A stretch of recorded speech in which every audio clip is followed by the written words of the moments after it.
Hi and welcome to the channel Cricktoot, आपका अपना YouTube channel जिस पे मैं यानी कि शाशा आपको अपने क्रिकेट ओपिनियन थॉट्स और न्यूज़ एंड अपडेट्स के बारे में बताएगा। अच्छा, ये मेरा पहला वीडियो है तो इनफैक्ट मेरे पिछले साल एक वीडियो बनाया था बट मैंने उसको कूड़े पे फेंक दिया था।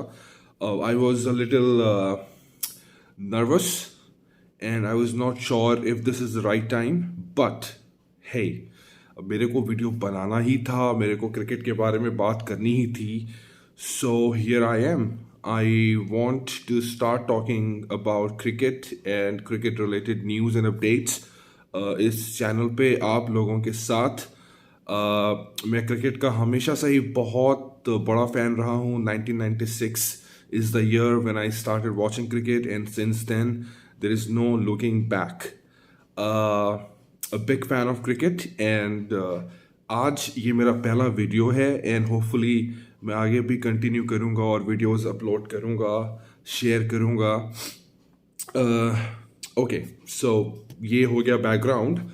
अभी I wanted to talk about जो आज का इंडिया साउथ अफ्रीका का मैच हुआ, उस पर मैं कुछ कमेंट्स करना चाह रहा था और होपफुली जब आप वीडियो देख लेंगे आप भी कमेंट कर सकते हैं आपको क्या लगता है कुछ चीज़ों के बारे में।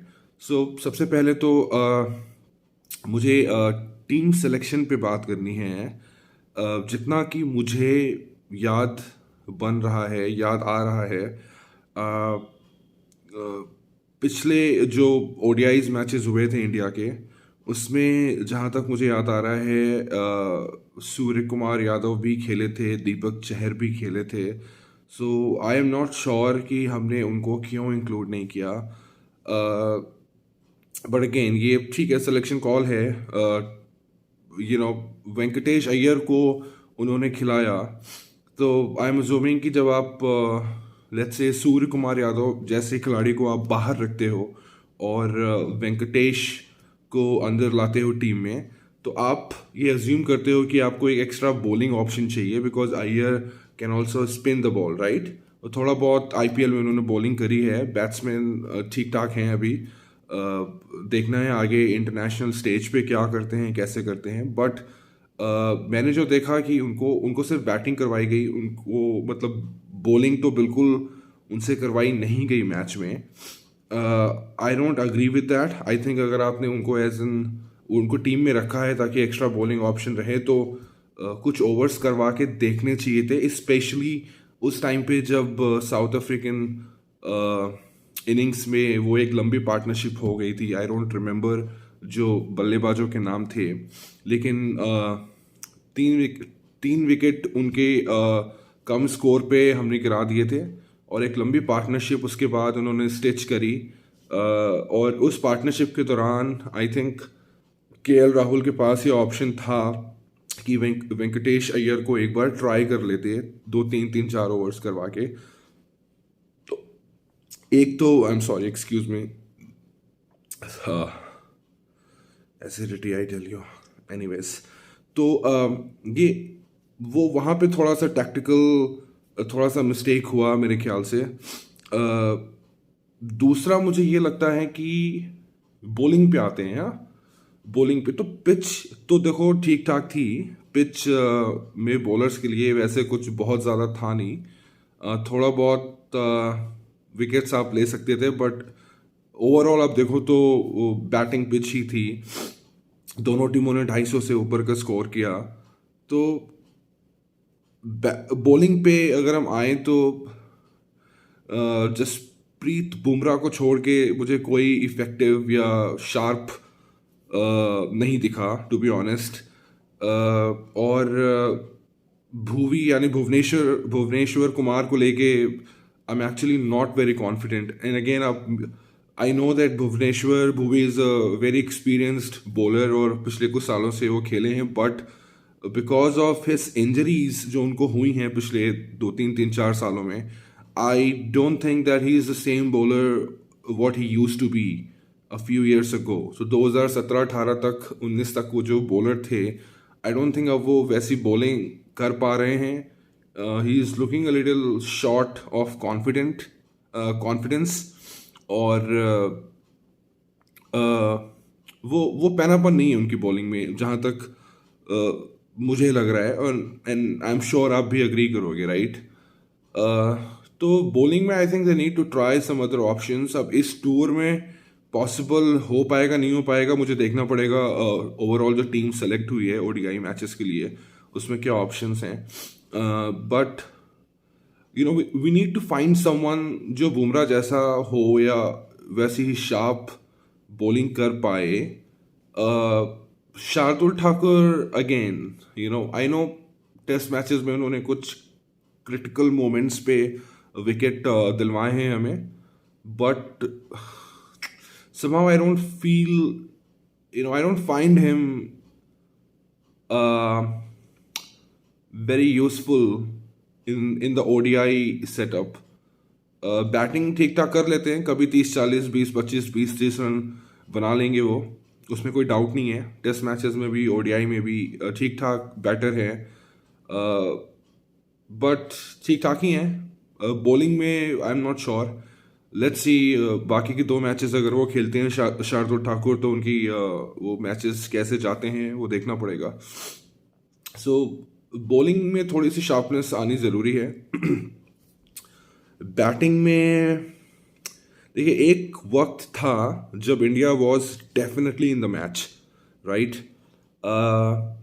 श्रेयस अय्यर जब खेल रहे थे पंत के साथ, विराट कोहली के आउट होने के बाद, वो लग रहा था उस मोमेंट पे जब इंडिया के 3 विकेट गिरे थे, 180 समथिंग स्कोर था, उस मोमेंट पे आई हैड अ फीलिंग कि if this partnership can continue for another 30-40 runs, तो फिर we would be in the game and बहुत ज़्यादा डिफिकल्ट नहीं होगा चेस करना। But unfortunately that did not happen.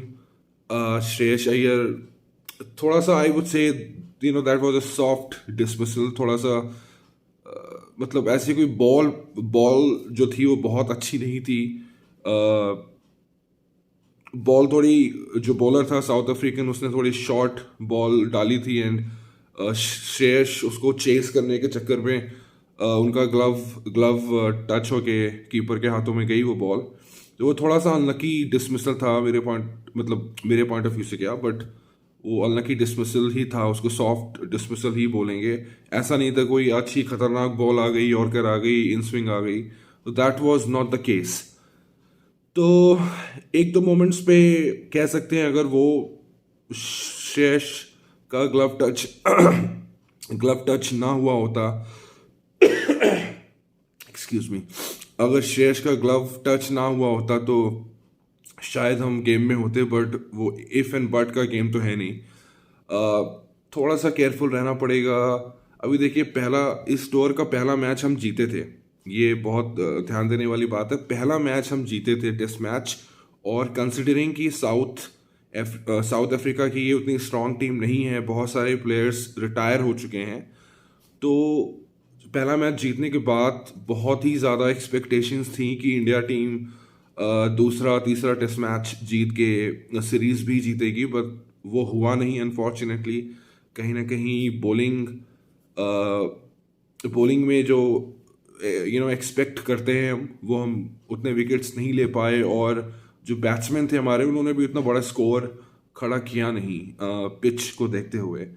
तो पहला मैच हमने जीता, फिर 2 मैच हारे, फिर अभी ओडीआई का पहला मैच हार चुके हैं, और अगर ये ओडीआई सीरीज भी हार जाते हैं तो आई वुड से कि पिछले 3-4 सालों में this would be one of the worst tours जो हमारी टीम ने किए हैं।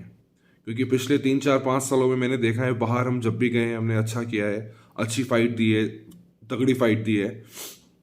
तो अगर इस टूर में हम अगर टेस्ट मैच और वनडे दोनों हारते हैं तो थोड़ा डिसअपॉइंटिंग, थोड़ा नहीं बहुत ज़्यादा डिसअपॉइंटिंग रहेगा। तो इंडिया को थोड़ा सा बैटिंग बॉलिंग थोड़ा सा और शार्प करना पड़ेगा, बिकॉज जितनी वीक लग रही थी ये साउथ अफ्रीकन टीम, उतनी वीक है नहीं ये, and they are giving a tough fight to India, और इंडिया को अपनी रेपुटेशन थोड़ा सा बचाने के लिए जो अगला मैच है जीतना पड़ेगा, और फिर तीसरा मैच जीत के सीरीज़ भी जीतनी पड़ेगी उनको, तो ही कुछ रेपुटेशन हमारी बच सकती है इस टूर पे। तो लेट्स सी।